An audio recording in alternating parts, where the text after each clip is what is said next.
ಇವತ್ತಿನ ವಿಡಿಯೋದಾಗ ನಾನು ನಿಮ್ಗೆ ತಿಳಿಸ್ಕೊಡ್ತೇನೆ ರೀ. ಸಂಸ್ಕಾರ 16 ಸಂಸ್ಕಾರ ಆಗ್ತಾವ್ರಿ ಜೀವನದಾಗ.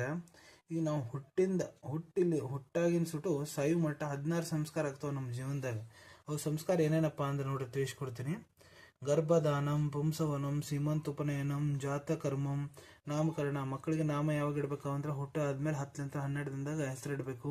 ನಿಷ್ಕ್ರಮಣ, ಮಕ್ಕಳಿಗೆ ಹೊರಗೆ ಯಾವಾಗ ಕರ್ಕೊಂಡು ಹೋಗ್ಬೇಕು ಹುಟ್ಟ ಆದ್ಮೇಲೆ ಅಂದ್ರೆ 4ನೇ ತಿಂಗಳಾದ್ಮೇಲೆ ಅವ್ರಿಗೆ ಹೊರಗೆ ಕರ್ಕೊಂಡು ಹೋಗ್ಬೇಕು. ಅನ್ನಪ್ರಸಾದನ ಯಾವಾಗ ಮಾಡಿಸ್ಬೇಕು ಅವ್ರಿಗೆ ಅಂದ್ರೆ 10ನೇ ತಿಂಗಳಿಗೆ ಮಾಡಿಸ್ಬೇಕು. ಚೂಡಾಕರಣಂ, ಕರ್ಣವೇದನಂ ಅಂದ್ರೆ ಮಕ್ಕಳಿಗೆ ಏರ್ ಪಿಯರ್ಸಿಂಗ್, ಕಿವ್ಯಾಗ ಹೋಲ್ ಮಾಡಿಸ್ತೀವಲ್ರಿ, ಯಾವಾಗ ಮಾಡಿಸ್ಬೇಕು? 6ನೇ 7ನೇ 8ನೇ ತಿಂಗಳದಾಗ ಮಾಡಿಸ್ಬೇಕು. ಅದು ಗಂಡು ಪಾಪು ಇತ್ತಂದ್ರೆ ರೈಟ್ ಸೈಡ್, ಹೆಣ್ಣು ಪಾಪು ಇತ್ತಂದ್ರೆ ಲೆಫ್ಟ್ ಸೈಡ್ ಮಾಡಿಸ್ಬೇಕು. ಅದನ್ನ ಎದಕ್ಕೆ ಮಾಡಿಸ್ತಾರಪ್ಪ ಅಂದ್ರೆ ಸೆಕೆಂಡ್ರಿ ಇಮ್ಯುನಿಟಿ ಡೆವಲಪ್ ಆಗ್ತೈತ್ರಿ, ಇನ್ಫೆಕ್ಷನ್ಲೇ ಹೋರಾಡಲಿಕ್ಕೆ. ಅದಾದ್ಮೇಲೆ ಉಪನಯನ, ಮಕ್ಕಳಿಗೆ ಯಾವಾಗ ಕುಂದಿರ್ಸ್ಬೇಕಪ್ಪ ಅಂದ್ರೆ 5 6ನೇ ತಿಂಗಳದಾಗ ಅವರಿಗೆ ಕುಂದಿರ್ಸ್ಬೋದು. ವೇದಾರಂಭಂ, ಸಮಾವರ್ತನಂ, ವಿವಾಹಂ, ವನಪ್ರಸ್ಥ, ಸನ್ಯಾಸ, ಸ್ವರ್ಗಾರೋಹಂ, ಇವೆಲ್ಲ 16 ಸಂಸ್ಕಾರ ಇರ್ತಾವ ನೋಡ್ರಿ.